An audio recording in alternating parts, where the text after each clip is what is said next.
अस्सलाम वालेकुम। मैं ਤੁਹਾਡਾ ਵੀਰ ਜ਼ੁਲਫਕਾਰ ਜੱਟ ਤੇ ਤੁਸੀਂ ਦੇਖ ਰਹੇ ਹੋ ਗੱਲ ਵੇਲੇ ਦੀ। ਤੇ ਅੱਜ ਜਨਾਬ ਭੱਟੀ ਸਾਹਿਬ ਦੀ ਮਿਹਰਬਾਨੀ ਆਏ ਨੇ ਸਾਡੇ ਕੋਲ। ਹਾਂਜੀ, ਇਹ ਵੀ ਚਾਨੀ ਹੋ ਗਈ ਸੀ ਤੇ ਬਾਹਰ ਗਏ। ਭੱਟੀ ਸਾਹਿਬ ਬਹੁਤ ਸ਼ੁਕਰੀਆ, जी। ਤੁਸੀਂ ਆਖਰਕਾਰ ਨਿਕਲ ਹੀ ਆਏ ਹੋ। हाँ जी, बिल्कुल। ਹਾਂਜੀ, ਵਰਨਾ ਗ੍ਰਹਿਣ ਹੀ ਲੱਗਾ ਪਿਆ ਸੀ। इस तरह जी। ਅੱਛਾ, ਬਾਹਰ ਗਏ ਫੇਰ ਵੇ ਕਿ ਵਾਵਾ ਤਾਂਗ ਤੋਂ ਬਾਅਦ ਦੇ ਵਿੱਚ ਆਖਰਕਾਰ ਸਾਡੀ ਮੁਲਾਕਾਤ ਹੋ ਗਈ। ਭੱਟੀ ਸਾਹਿਬ ਇਹ ਕੀ ਖਾ ਰਹੇ ਹੋ? ਤੇ ਜੱਟ ਸਾਹਿਬ, ਜਿਸ ਤਰ੍ਹਾਂ ਉਹ ਤੁਸੀਂ ਸ਼ਹਿਰਾਂ ਦੇ ਵਿੱਚ ਸ਼ਹਿਰੀ ਬਾਬੂ ਉਹ ਡਰਾਈ ਫਰੂਟ ਤੇ ਉਹ ਮੁxtਲਫ ਕਿਸਮ ਦੀਆਂ ਚੀਜ਼ਾਂ ਉਹ ਇਸਤੇਮਾਲ ਕਰਦੇ ਹੋ ਨਾ, ਹਾਂਜੀ ਹਾਂਜੀ, ਇਸੇ ਤਰ੍ਹਾਂ ਸਾਡੇ ਪਿੰਡਾਂ ਥਾਵਾਂ ਦੇ ਵਿੱਚ ਇਹ ਇੱਕ ਪੰਜੀਰੀ, ਪੰਜੀਰੀ ਇਹਨੂੰ ਕਹਿੰਦੇ ਨੇ, ਜਿਹਦੇ ਵਿੱਚ ਗਰਮ ਚੀਜ਼ਾਂ, ਦਾਲ ਚਾਹ ਦਾਲ, ਤੇ ਫਿਰ ਦੇਸੀ ਉਹ ਘਿਓ। ਬਦਾਮ, ਦੇਸੀ ਘਿਓ, ਇਹ ਬਣਾ ਕੇ ਨਾ, ਤੇ ਖਾਸ ਕਰ ਜਿਹੜਾ ਸਰਦੀਆਂ ਦਾ ਮੌਸਮ ਹੁੰਦਾ, ਤੇ ਇਹ ਸਾਡੀ ਤੁਸੀਂ ਕਹਿ ਲਓ ਪੰਜਾਬੀ ਦੀ ਜਿਹੜੀ ਰਵਾਇਤੀ ਕਿਸਮ। ਰਵਾਇਤੀ ਕਿਸਮ ਦੀ ਇੱਕ ਆਈਟਮ, ਇੱਕ ਡਿਸ਼ ਆ, ਜਿਹੜੇ ਸਾਡੇ ਪੰਜਾਬੀ ਲੋਕ ਨੇ ਜਾਂ ਜਿਹੜੇ ਸਾਡੇ ਪੰਜਾਬ ਨਾਲ ਤਾਲੁਕ ਰੱਖਣ ਵਾਲੇ ਇਹ ਨੇ, ਉਹ ਨਸਲ ਇਸ ਦਾ ਚੀਜ਼ ਨੂੰ ਨਸਲ ਯਾਨੀ ਜਾਣਦੇ ਕਿ ਨੇ। ਚੱਲਦੀ ਆ ਰਹੀ ਹੈ, ਸਹੀ ਕਹਿ ਹਾਂਜੀ। ਅਗਰ ਅਸੀਂ ਇਹਨੂੰ ਵੈਸੇ ਮੈਡੀਕਲ ਸਾਇੰਸ ਨਾਲ ਵੇਖੀਏ ਨਾ, ਤਾਂ ਉਹ ਡਾਕਟਰ ਜੋ ਕੁਛ ਇਹਦੇ ਵਿੱਚ ਪੈਂਦਾ ਉਹ ਸਾਰਾ ਹੀ ਮਨਾ ਕਰਦੇ ਉਹ ਹਰ ਇੱਕ ਚੀਜ਼ ਤੋਂ ਮਨਾ ਕਰਦੇ। ਆ ਜੀ, ਉਹ ਦੇਸੀ ਘਿਓ ਹਾਂਜੀ ਖਾਓਗੇ ਤੇ ਇਹ ਹੋ ਜਾਏਗਾ ਤੇ ਉਹ ਹਾਂਜੀ। ਠੀਕ ਤੇ ਹੈ, ਉਂਝ ਅਗਰ ਅਸੀਂ ਵੇਖੀਏ ਤੇ ਇਹ ਬੜੀ ਚੰਗੀ ਚੀਜ਼ ਆ। ਹਾਂਜੀ ਬਿਲਕੁਲ ਠੀਕ ਹੈ। ਤੇ ਸੁਣਾਓ, ਅੱਜ ਕੱਲ ਕੰਮਕਾਰ ਤੁਹਾਡੇ ਠੀਕ ਨੇ? ਹਾਂਜੀ ਜੱਟ ਸਾਹਿਬ, ਸ਼ੁਕਰ ਅੱਲਾਹ ਪਾਕ ਦਾ, ਕੰਮਕਾਰ ਠੀਕ ਨੇ, ਲੱਗੇ ਪਏ ਆ। ਹੂੰ, ਤੇ ਉਹ ਅੱਜ ਤੁਸੀਂ ਵਿਜ਼ਿਟ ਵੀ ਕੀਤਾ ਮਾਸ਼ਾਅੱਲਾ ਸਾਡੇ ਨਹੀਂ ਉੱਥੇ। ਨਹੀਂ, ਹਾਂਜੀ।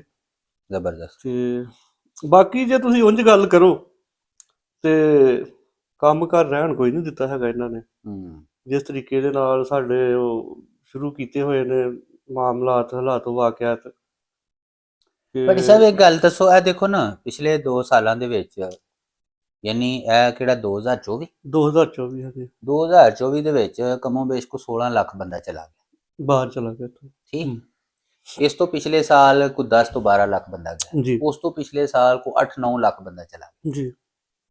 ਇਹ ਕਿਸੇ ਵੀ ਕੌਮ ਵਾਸਤੇ, ਕਿਸੇ ਵੀ ਮੁਆਸ਼ਰੇ ਵਾਸਤੇ ਤਮਾਚਾ ਨੇ, ਇਸ ਰਿਆਸਤ ਵਾਸਤੇ ਕਿ ਯਾਰ ਤੁਹਾਡੇ ਸ਼ਹਿਰੀ ਉਹਨਾਂ ਨੂੰ ਤੁਸੀਂ ਰੋਜ਼ਗਾਰ ਨਹੀਂ ਦੇ ਸਕਦੇ।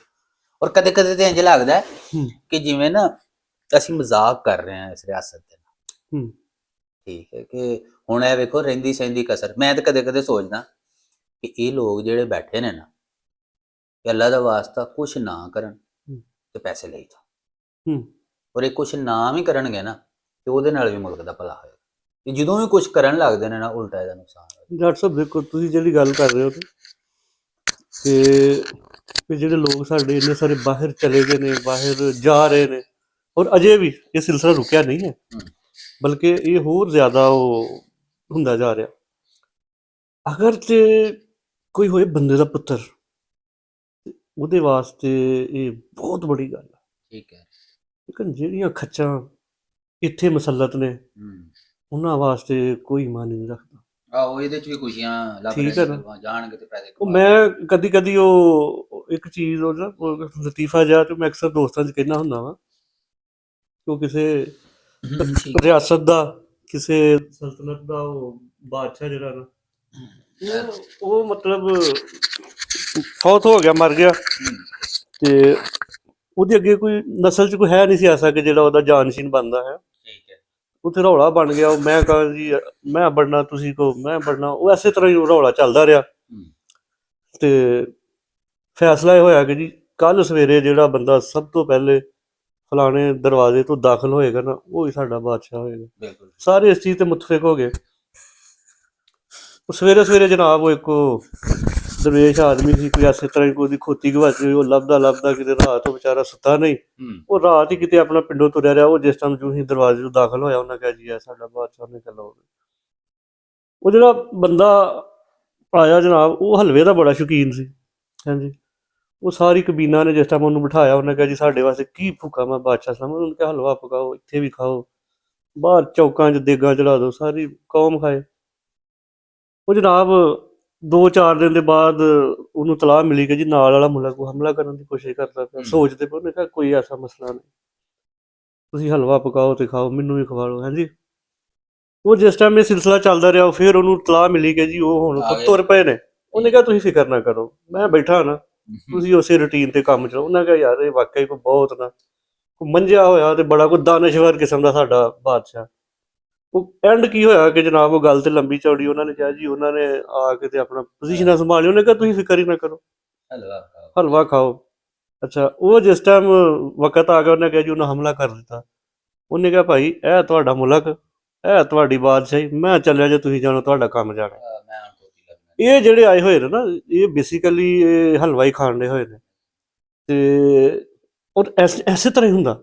ਅਸੀਂ ਹਾਂ, ਅਗਰ ਤੁਸੀਂ ਆਪਣਾ ਦੇਖ ਪਿਛਲਾ ਲਓ। ਵੇਖ ਲਈਏ ਹੈ, ਯਾਰ ਤੇ ਜਦੋਂ ਵੀ ਮੁਸ਼ਕਲ ਵਕਤ ਆਇਆ ਕੌਮ ਦੇ ਉੱਤੇ, ਹਾਂਜੀ, ਇਹਨਾਂ ਨੇ ਕਿਹਾ ਕਿ ਇਹ ਤੁਹਾਡਾ ਮੁਲਕ, ਤੁਸੀਂ ਜਾਣੋ ਤੇ ਤੁਹਾਡਾ ਕੰਮ ਜਾਣੇ।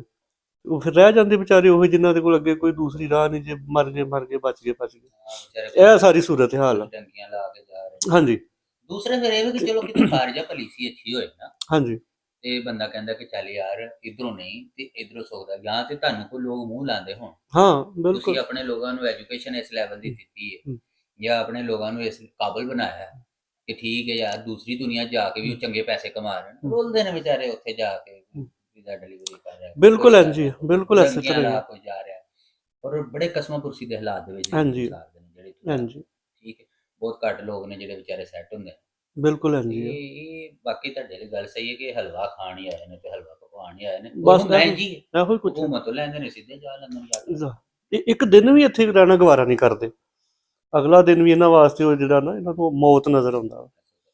ਬੜੇ ਵੱਡੀ ਸਾਹਿਬ ਅਸੀਂ ਦੁਆ ਕਰਾਂਗੇ ਕਿ ਬਿਲਕੁਲ ਜੀ, ਰੱਬ ਬਿਲਕੁਲ ਸੋਹਣਾ ਇਸ ਮੁਲਕ ਦੇ ਉੱਤੇ ਖਾਸ ਕਰਮ ਕਰੇ, ਬਿਲਕੁਲ। ਤੇ ਕੋਈ ਬੰਦੇ ਦਾ ਪੁੱਤਰ ਜਿਹੜਾ ਨਾ ਇਸ ਮੁਲਕ ਦੇ ਉੱਤੇ ਹੁਕੂਮਤ ਆਮੀਨ ਕਰੇ, ਆਮੀਨ ਬਿਲਕੁਲ। ਤੇ ਉਹ ਸਾਡੇ ਵਿੱਚੋਂ ਹੋਏ, ਹਾਂ ਬਿਲਕੁਲ ਠੀਕ ਹੈ, ਤੇ ਤਾਂ ਕਿ ਮਾਮਲਾ ਜ਼ਿੰਦਗੀ ਆਸਾਨ ਬਿਲਕੁਲ ਹੋ। ਬਿਲਕੁਲ ਇੰਝ ਹੈ। ਤੇ ਅਸੀਂ ਇਸੇ ਗੱਲ ਨਾਲ ਜਲਤ ਲਵਾਂਗੇ, ਦੁਨੀਆ ਦੇ ਜਿਸ ਕੋਨੇ ਤੇ ਵੀ ਉਹ ਹੱਸਦੇ ਰਹੋ, ਵਾਸਤੇ ਰਹੋ।